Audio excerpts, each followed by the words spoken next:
we didn't talk about this in class. I forgot to mention this, but we're going to look at, when we start talking about vectors, we're going to look at how to find components of a vector when you have something like resulting vectors.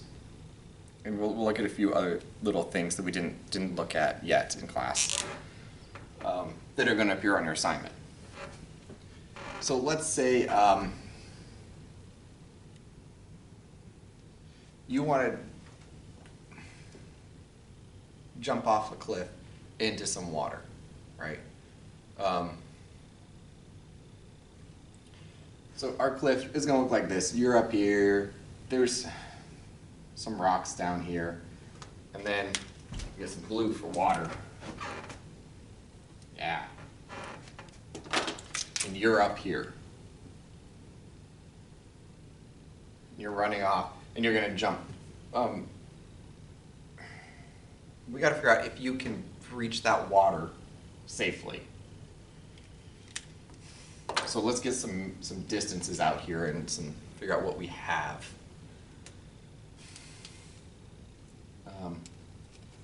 I want to know at what speed do you run to reach the water?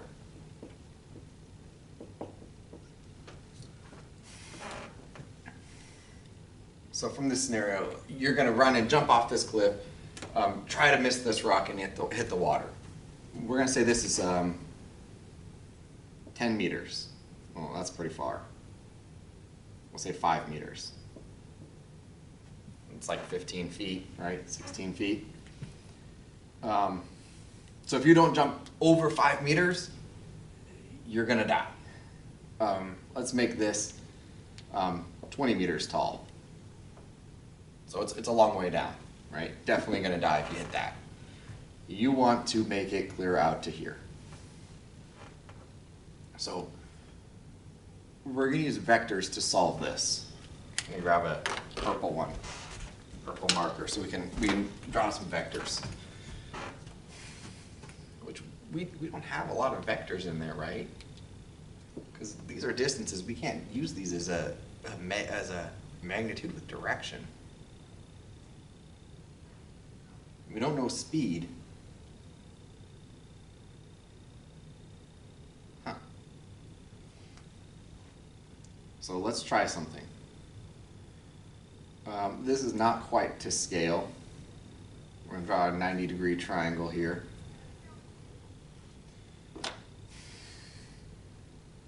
We need vectors. And our vectors are velocity. I'm going to put a vector. We can have velocity,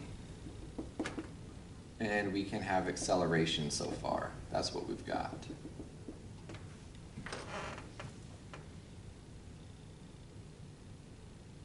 We have an acceleration, though. We have acceleration of gravity, right? Is 9.8 meters per second squared, which would fit here, because right, gravity's pulling us down.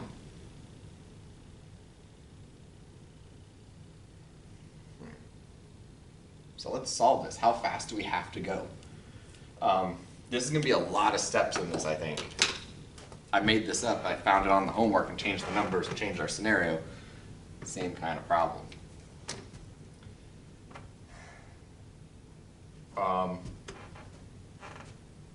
So I'm going to start here figuring out how long it takes us to get down. This is still on the screen.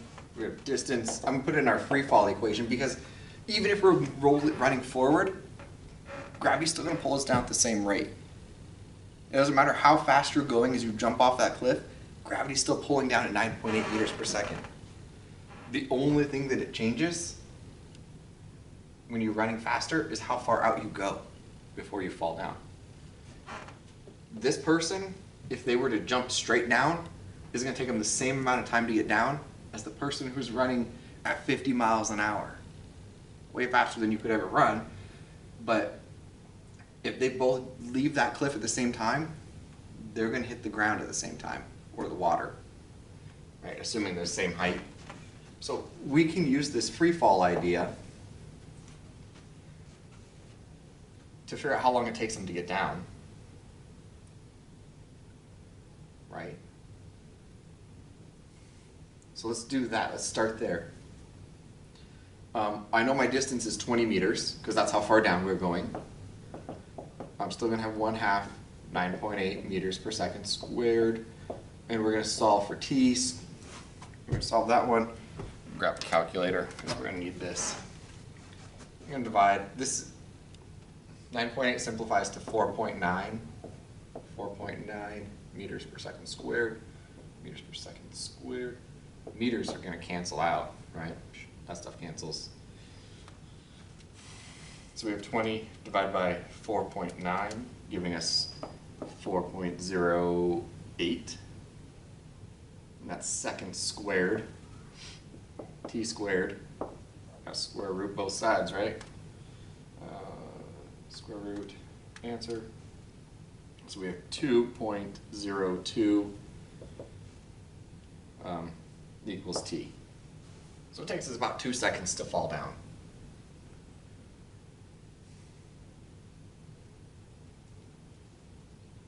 We know that it's 5 meters out before we hit water. We're going to assume that this is a very steep cliff right here into the water, so it's deep. Right? So we have to cover 5 meters in 2 seconds, 2.2 seconds. So if we plug this into a speed equation, is distance divided by time. We know how far we have to go. We have to go 5 meters in 2.02 seconds.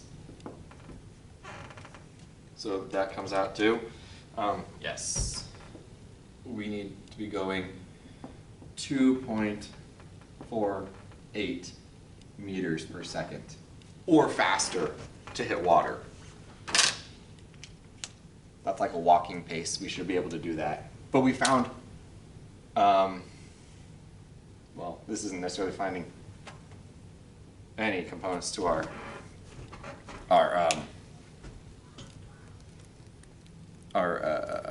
vector, our resulting vector. Trying to see if we have any on this assignment, and I don't know if we actually do. That's the one that we know we had. We have a displacement problem.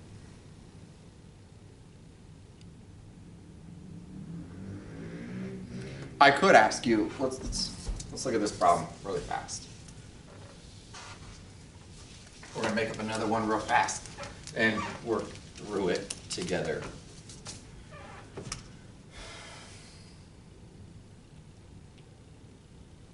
All right, so you're in a boat traveling down the river. I'm gonna draw my river here. This is you in your sailboat.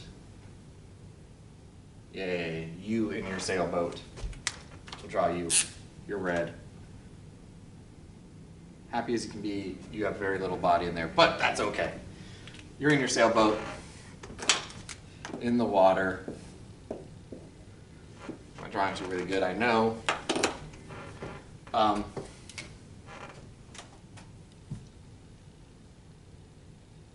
We've got the river flowing this way. At, let's say 3 meters per second.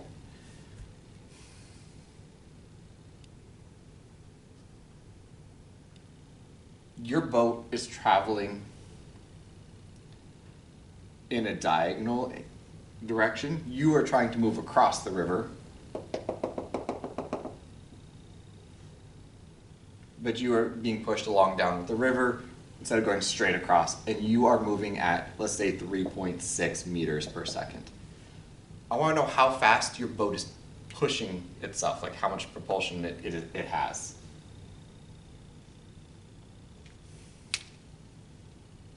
So let's redraw this so it looks a little cleaner for what we have with just our vectors. We have our resulting vector being 3.6 meters per second, and we know how far downriver we're going. That is this one. And that would be, what is that, 3 meters per second. Right? not perfect. You are pushing this direction, and I want to know, let's change the color here. We'll do it in purple, so it's different. Yeah, we want to know the purple vector. How fast your boat is pushing across the river. I'm doing this because some of you don't have the math yet. We're going to use the Pythagorean theorem, right? A squared plus b squared equals c squared. This is c. I'm going to make this a. And this one b. It doesn't matter which one a and b are. I just put them there. So we have 3. I'm going to put squared plus, we don't know b. And now we have 3.6 squared as well. Right, we're just going to rearrange this so we end up with b squared equaling 3.6 squared minus 3 squared. Plug it in right real fast, so we get 3.6 squared minus 3 squared.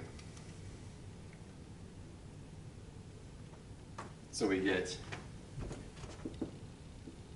3.96